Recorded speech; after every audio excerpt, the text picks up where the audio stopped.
गाय के इस अंग को छूने मात्र से लोगों के दुख दर्द और संकट तुरंत समाप्त हो जाते हैं। जीवन में कभी धन की तंगी नहीं रहती है। दोस्तों, हमारे प्राचीन धर्म ग्रंथों में गाय को एक अत्यंत महत्वपूर्ण और पवित्र पशु माना जाता है। शास्त्रों में गाय को माता कहा गया है और समस्त देवी देवता इनका पूजन करते हैं। गौ माता के शरीर में 33 कोटि देवी देवताओं का निवास होता है। गाय एक अत्यंत पवित्र, निर्मल, शांत, निष्पाप जीव है। ऋग्वेद में इसे संसार का पालन पोषण करने वाली कामधेनु माता कहा गया है। इसके दर्शन मात्र से मनुष्य के हजारों पाप नष्ट हो जाते हैं। इसीलिए कभी इस निष्पाप गौ माता पर अत्याचार नहीं करना चाहिए। गाय को कभी मारना नहीं चाहिए और कभी उन्हें कष्ट नहीं देने चाहिए। गाय को मारना शास्त्रों में सबसे बड़ा पाप माना गया है। दोस्तों, भगवान श्री कृष्ण को गायों से विशेष लगाव था।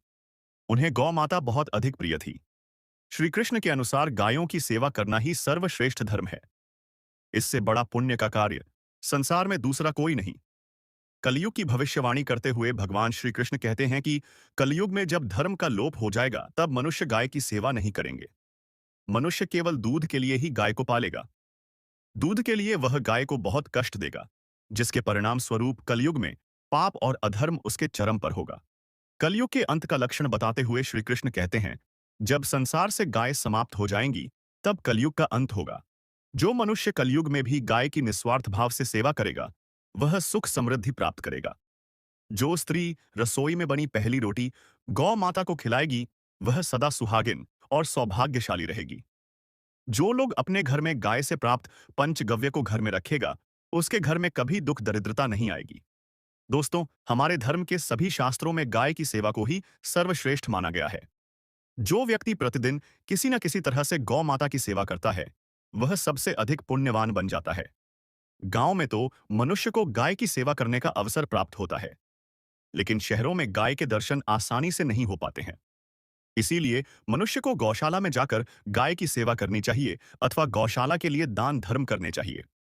इसके अलावा आप अपने घर में ही गौ माता की मूर्ति रखकर उनकी पूजा जरूर करें। इससे भी माता कामधेनु का आशीर्वाद प्राप्त होता है। शास्त्रों में गौ माता को मां लक्ष्मी का रूप माना गया है। इसीलिए उनकी पूजा करने से दरिद्रता दूर होती है। प्राचीन काल से ही गौ माता की सेवा और संरक्षण करने की परंपरा चली आ रही है। कई ऋषि मुनि वे अपनी कुटिया में गायों का पालन करते थे। था राजा महाराज गायों का दान करते थे। गायों के दान को सबसे बड़ा दान कहा गया है। गाय का दान करने से सभी जन्मों के पाप नष्ट हो जाते हैं और मनुष्य को मोक्ष की प्राप्ति होती है। आज हम आपको गौ माता के संबंध में बहुत ही